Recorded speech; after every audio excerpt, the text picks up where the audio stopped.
Mrs. Harris lives in a small village. Her husband is dead, but she has one son. He is 21, and his name is Jeff. He worked in the shop in the village and lived with his mother, but then he got work in a town and went and lived there. Its name was Greensea. It was quite a long way from his mother's village, and she was not happy about this, but Jeff said, "There isn't any good work for me in the country, Mother, and I can get a lot of money in Greensea and send you some every week." Mrs. Harris was very angry last Sunday. She got in a train and went to her son's house in Greensea. Then she said to him, "Jeff, why do you never phone me?" Jeff laughed. "But, Mother," he said, "you haven't got a phone." "No," she answered, "I haven't, but you've got one." Mr. Robinson never went to a dentist because he was afraid. But then his teeth began hurting a lot, and he went to a dentist. The dentist did a lot of work in his mouth for a long time. On the last day, Mr. Robinson said to him, "How much is all this work going to cost?" The dentist said, £25, but he did not ask him for the money. After a month, Mr. Robinson phoned the dentist and said, "You haven't asked me for any money for your work last month." "Oh," the dentist answered, "I never ask a gentleman for money." "Then how do you live?" Mr. Robinson asked. "Most gentlemen pay me quickly," the dentist said, "but some don't. I wait for my money for 2 months, and then I say, 'That man isn't a gentleman,' and then I ask him for my money." Bill likes football very much, and he often goes to matches in our town on Saturdays. He does not go to the best seats because they are very expensive, and he does not see his friends there. There was a big football match in our town last Saturday. First it was very cold and cloudy, but then the sun shone and it was very hot. There were a lot of people on benches round Bill at the match. Bill was on one bench, and there was a fat man on a bench behind him. First the fat man was cold, but then he was very hot. He took his coat off and put it in front of him, but it fell on Bill's head. Bill was not angry. He took the coat off his head, looked at it, and then smiled and said, "Thank you, but where are the trousers?" George was 60 years old and he was ill. He was always tired and his face was always very red. He did not like doctors, but last month his wife said to him, "Don't be stupid, George. Go and see Dr. Brown." George said, "No." But last week he was worse, and he went to the doctor. Dr. Brown examined him and then said to him, "You drink too much. Stop drinking whiskey and drink milk." George liked whiskey, and he did not like milk. "I'm not a baby," he always said to his wife. Now he looked at Dr. Brown and said, "But drinking milk is dangerous, doctor." The doctor laughed and said, "Dangerous? How can drinking milk be dangerous?" "Well, doctor," George said, "it killed one of my best friends last year." The doctor laughed again and said, "How did it do that?" "The cow fell on him," George said. Mr. White has a small shop in the middle of our town, and he sells pictures in it. They are not expensive ones, but some of them are quite pretty. Last Saturday, a woman came into the shop and looked at a sort of pictures. Then she took Mr. White to one of them and said, "How much do you want for this one?" It was a picture of horses in a field. Mr. White looked at it for a few seconds, and then went and brought his book. He opened it, looked at the first page, and then said, "I want £20 for that one." The woman shut her eyes for a few seconds and then said, "I can give you £2 for it." £2? Mr. White said angrily. £2? But the canvas cost more than £2.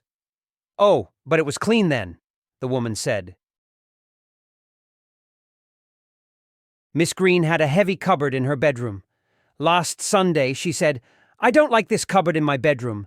The bedroom's very small, and the cupboard's very big. I'm going to put it in a bigger room." But the cupboard was very heavy, and Miss Green was not very strong. She went to 2 of her neighbors and said, "Please carry the cupboard for me." Then she went and made some tea for them. The 2 men carried the heavy cupboard out of Miss Green's bedroom and came to the stairs. One of them was in front of the cupboard, and the other was behind it. They pushed and pulled for a long time, and then they put the cupboard down. "Well," one of the men said to the other, "we're never going to get this cupboard upstairs." "Upstairs?" the other man said. "Aren't we taking it downstairs?" Mr. Edwards likes singing very much, but he is very bad at it. He went to dinner at a friend's house last week, and there were some other guests there too. They had a good dinner, and then the hostess went to Mr. Edwards and said, "You can sing, Peter. Please sing us something." Mr. Edwards was very happy, and he began to sing an old song about the mountains of Spain. The guests listened to it for a few minutes, and then one of the guests began to cry. She was a small woman and had dark hair and very dark eyes. One of the other guests went to her, put his hand on her back and said, "Please don't cry. Are you Spanish?" Another young man asked, "Do you love Spain?" "No," she answered. "I'm not Spanish, and I've never been to Spain. I'm a singer, and I love music." Hans said to his friend Kurt, "I'm going to take my car and drive to London." Kurt said, "Driving to London is very difficult. You aren't going to find your hotel." But Hans was not afraid. He drove to Calais, put his car on the ship, took it off at Dover, and drove to London. He stopped near the city and looked at his map. Then he drove into London, but he did not find his hotel. He drove round and round for an hour, and then he stopped and got out of his car. A taxi came, and Hans stopped it. "Take me to the Brussels Hotel," he said, but he did not get into the taxi. He got back into his car. The taxi man laughed, but then he drove to the Brussels Hotel, and Hans followed him in his car. They reached the hotel in 2 minutes. George is a young man. He does not have a wife, but he has a very big dog, and he has a very small car too. He likes playing tennis. Last Monday, he played tennis for an hour at his club, and then he ran out and jumped into a car. His dog came after him, but it did not jump into the same car. It jumped into the next one. "Come here, silly dog!" George shouted at it, but the dog stayed in the other car. George put his key into the lock of the car, but the key did not turn. Then he looked at the car again. It was not his. He was in the wrong car, and the dog was in the right one. "He's sitting and laughing at me," George said angrily. But then he smiled and got into his car with the dog. Hans said to his friend Kurt, "I'm going to take my car and drive to London." Kurt said, "Driving to London is very difficult. You aren't going to find your hotel." But Hans was not afraid. He drove to Calais, put his car on the ship, took it off at Dover, and drove to London. He stopped near the city and looked at his map. Then he drove into London, but he did not find his hotel.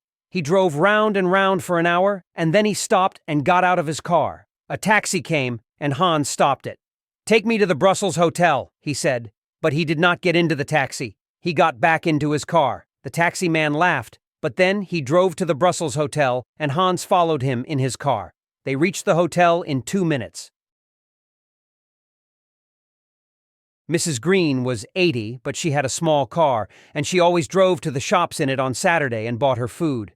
She did not drive fast because she was old, but she drove well and never hit anything. Sometimes her grandchildren said to her, "Please don't drive your car, grandmother. We can take you to the shops." But she always said, "No, I like driving. I've driven for 50 years, and I'm not going to stop now." Mr. and Mrs. Jones very seldom go out in the evening, but last Saturday, Mrs. Jones said to her husband, "There's a good film at the cinema tonight. Can we go and see it?" Mr. Jones was quite happy about it, so they went, and both of them enjoyed the film. They came out of the cinema at 11 o'clock, got into their car, and began driving home. It was quite dark. Then Mrs. Jones said, "Look, Bill, a woman's running along the road very fast, and a man's running after her. Can you see them?" Mr. Jones said, "Yes, I can." He drove the car slowly near the woman and said to her, "Can we help you?" "No, thank you," the woman said, but she did not stop running. "My husband and I always run home after the cinema, and the last one washes the dishes at home." There were a lot of men's clubs in London a few years ago. Men went there and read their newspapers quietly, or drank, or had meals with their friends. All of these men's clubs had a lot of very good servants. At every club, one of the servants was a doorman. Mr. Grace was the doorman of one of these clubs. He was 55 years old, and he had gray hair and a big gray mustache. The telephone rang in his office at 6 o'clock in the evening, and a woman spoke to him. She said, Are you the doorman of the George Club? Yes, I am, Mr. Grace answered. Please give my husband a message, the woman said. Your husband isn't at the club this evening, Mr. Grace answered. But I haven't told you his name, the woman said angrily. That isn't necessary, Mr. Grace answered. Jimmy lives in London, and he began swimming a few months ago. He likes swimming, and he often goes to the swimming pool near his house with his mother and swims there for an hour or two. He was 6 years old last week, and his mother said, "You swim quite well now, Jimmy, but you've never seen the sea, have you? Your father and I are going to take you there on Sunday, and you're going to swim in the sea. It isn't cold now, and it's much nicer than a swimming pool." Jimmy's father and mother took him to the sea in their car on Sunday, and they stopped at the side of a small harbor. Jimmy got out and looked at the sea for a long time, but he was not very happy. Then he said to his mother, "Which is the shallow end?"